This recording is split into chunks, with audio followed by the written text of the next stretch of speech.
Cynthia Bombo TV. Abonnez-vous sur Cynthia Bombo TV. Émission 100% Ibraton Piana sur.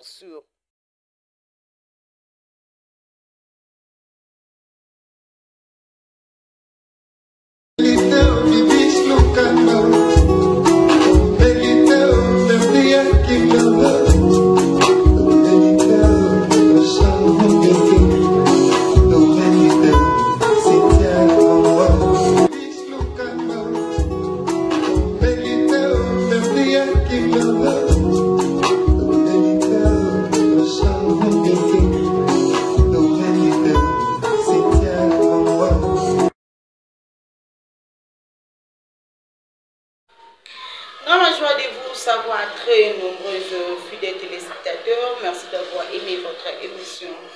Facilité à travers Cynthia Bombo, des cours des gens de charger paquet. Et merci beaucoup d'avoir abonné à la surtout il y a Cynthia Bombo TV. Pour s'abonner massivement vraiment.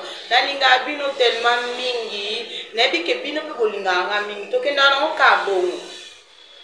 kabongo. Et merci beaucoup d'avoir contre-maîtresse, sans oublier club des contre-maîtresses de Ibraton Piana et Alembusi. Et parlant Ibraton Piana 100%, Hervé Panadio Salim. Hervé Panadio. Ma tante, sa maman de l'Ikoti, elle est affaire. Elle est ok, non, kabongo. Ma tante, sa maman de l'Ikoti, je te salue. Là, je peux encore nader, je beauté. Et pourquoi pas aussi à ta bichou, je te salue encore. Et merci beaucoup. Ah, grâce à moi, d'abord, je l'ai peur. Merci beaucoup. C'est Jokunda.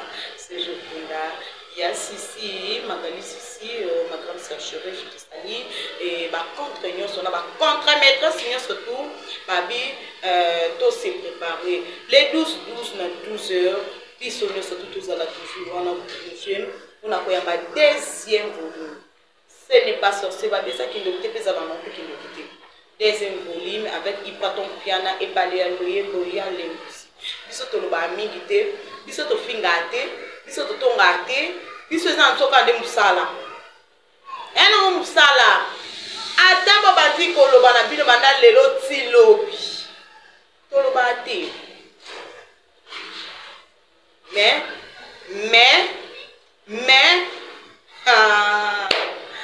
mama bino bat bo fana. Boloba mingi. Mokande boloba mingi. Maloba na bino no bo changer on a quelques jours. Totika na biso na mikolo au compter. Deuxième volume c'est pas sorcier avec Ibraton Piana ya les musiques. Tout ça là toujours wana. Papa a biso ali ana batu. Ali na batu. A bientôt on a ko balancer les bino imaginer ni tozala na concert kolia kumela. To kuna tuzubina.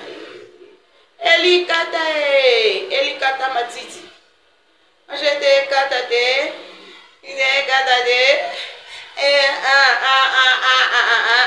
Eli. Si tu prends une bague, mingi te menga binaka. Allez kata. Merci beaucoup à toi Igokolo, je te salue. Ma vie qui nous a presque ébélé vraiment. Nalinga mingi, na vie qui est pour le racine, mingi. Donc consommer toujours ce n'est pas sorcier des envolés avec Ibraton Piana. Il y a les moussis et il y a l'Oyembo, Océan de la rumba congolaise. Tout ça là toujours on a vraiment pour y avoir des envolés vraiment beaucoup à soit qui première volume l'engeni kosula mutema baki na mikolo lobe na oloba minte mikolo na ko ngande na bwana oloba te mukande biso to loba na biso zo so to sala ba surprise bo surtout kika kaka ye wana kaka ninta sal makambo bo oloba ba mingi to kipe binote. Tous autres temps on l'axa bino, tous autres temps on sait la bino va former. Mais nami tous autres sont à temps on le bâtit. On attend on le bâtit. Attends pour les qui na TV on va dire qu'on finga. ate bomandi koloba n'importe quoi biso toza kuna te biso nde mosala biso nde mosala biso nde kolia na bato komela na bato kozala ensemble na bato po papa biso akabolaka na ye te papa biso alia na bato mon papa yale aliaka na bato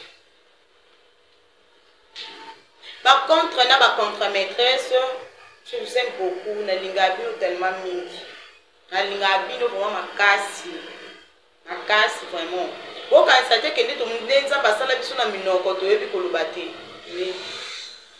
bo mokolo yango nzambe apesa biso ngonga kitoko wapo soki papa azoyemba bamisusu kuna bayoka bitema pasi mawa